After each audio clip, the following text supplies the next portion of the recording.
Alright, I'm going to be looking at the yearly box office for some of these major studios because I'm pretty interested in box office success overall, and I'm just going to be viewing these and see what studios are on the right track and which ones probably aren't. First let's look at Warner Brothers. Now, Brothers this year has done pretty well. They haven't really come out with a lot of pictures yet.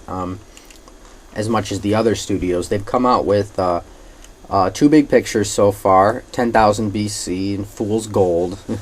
10,000 BC had a pretty big budget, and it's only made $93 million domestically, but again, the foreign box office is going to help it. And then they've had Fool's Gold, which I think made a very surprising $69 million because that movie got horrible reviews from what I remember. And we all know those beginning of the month movies always suck because they just do. They suck because they have to come out with something, and that was the one movie that they decided to come out with. Didn't get really good reviews and only made $26 million. I'm not surprised by it either because usually movies don't make a lot of money at the beginning of January. That's it. They've only come out with 3 movies. So, but now they're gonna have a big year. I'm looking ahead right now at Warner Brothers, and I'm seeing The Dark Knight. Okay, everybody knows that movie's gonna make a lot of money. Harry Potter, Half-Blood Prince, that's gonna bank. I mean, these movies, they're pretty much, sequels are almost locked in now, where the executives can go, okay, this movie's gonna make this much money, and we know it's gonna make this much money, and we'll be happy, even more happy, if it makes this much money. So again, I sometimes I don't think they're trying with all these sequels, but if it makes money, it makes money. I guess that's all I can say about that. Now, let's look at another studio.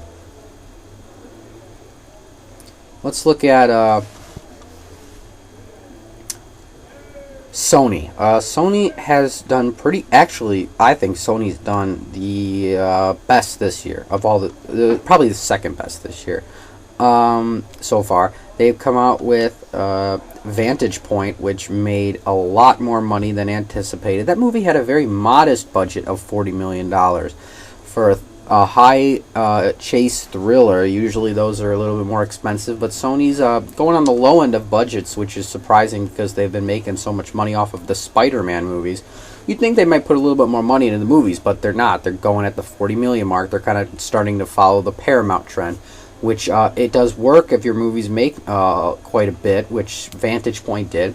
It made $72 million domestically, and it's doing pretty well at the foreign box office too. I think it's made almost $100 million out at the foreign box office, so that's really good. That movie's made like over $100 million, and that's good for them. Their other movies, 21. Biggest surprise of this year, I think, is 21. They predicted that movie to make around maybe 40 million tops, maybe 45, and it opened with 24 million. Now, I don't think a lot of people were predicting that. Most people were thinking maybe it'll open at 16 million.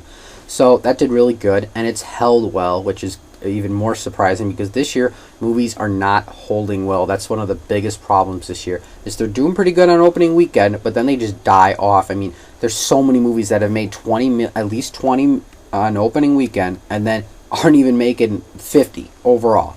There's only one movie that's made above 50, or in the 50s, which is sad. I mean, Forbidden Kingdom might, but I don't know. So again, Sony is doing pretty well. Oh, besides those two movies, they have their next highest movie is Screen Gems, which is Prom Night. Another one of those 20 million openings. Only is going to end up with probably about 45, maybe tops, maybe 44. And then they've got First Sunday, which is a black movie. So obviously those movies, they do okay, but they never usually make above 40-something in the 40s. So it got 38 million. That's pretty good. After that, Untraceable, which is one of those January movies that stinks, only made 28 million. Not surprised by that either, because those movies don't make a lot. But Sony, they're doing pretty good this year for what modest budget movies they've put out. Except for 88 Minutes, that was a bust. I think Al Pacino is not good for lead roles anymore, and I think that movie has finally made the studios realize that.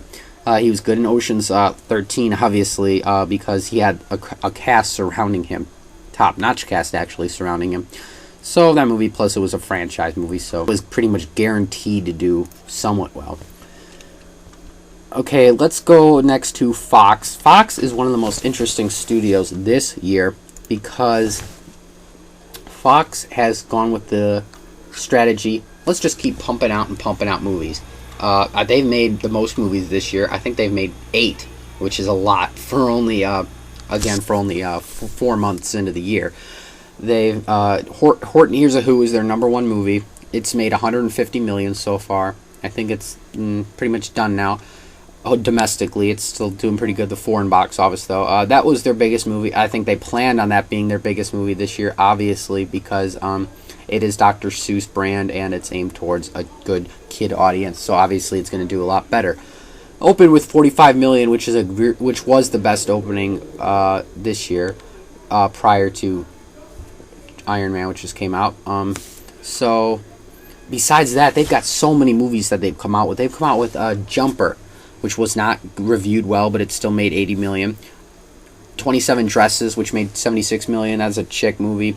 That's a lot of money for a January movie. I was surprised by that, but that did well. But didn't get very good critical reviews. But after 27 Dresses, we go down to Nim's Island, which is a very big surprise. It only opened at 12 million.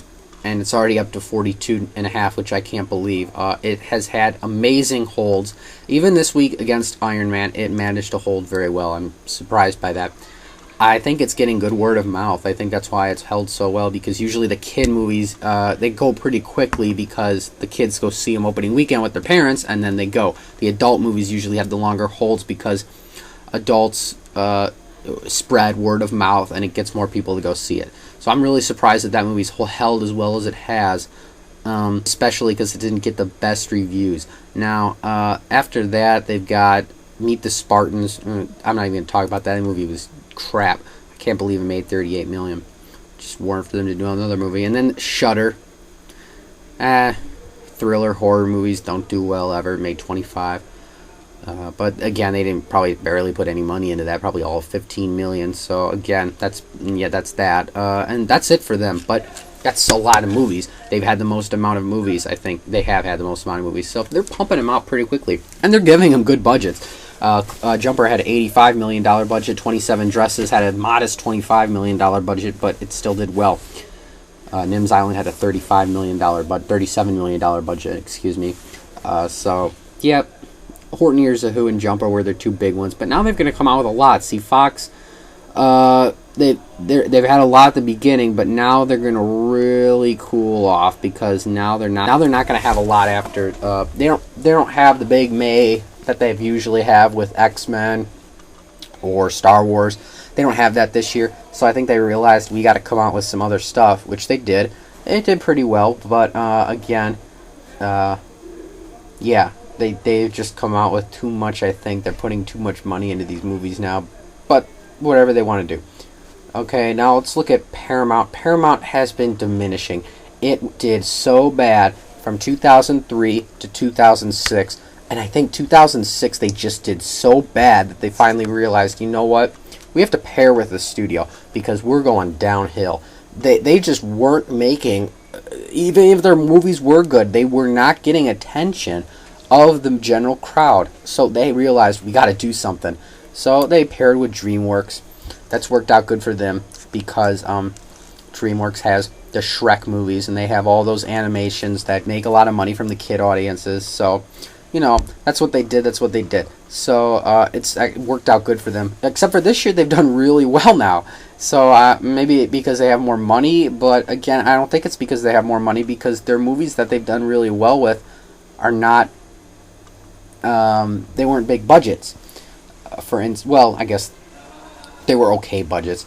For instance, Spiderwick Chronicles had a budget of 90 million, and it had a horrible opening. It opened at 19 million on a $90 million budget. The executives were probably worried about that. But it got up to 71 million, surprisingly, after some good holds. And it faced off against Jumper, lost. Obviously, but not by that much in the long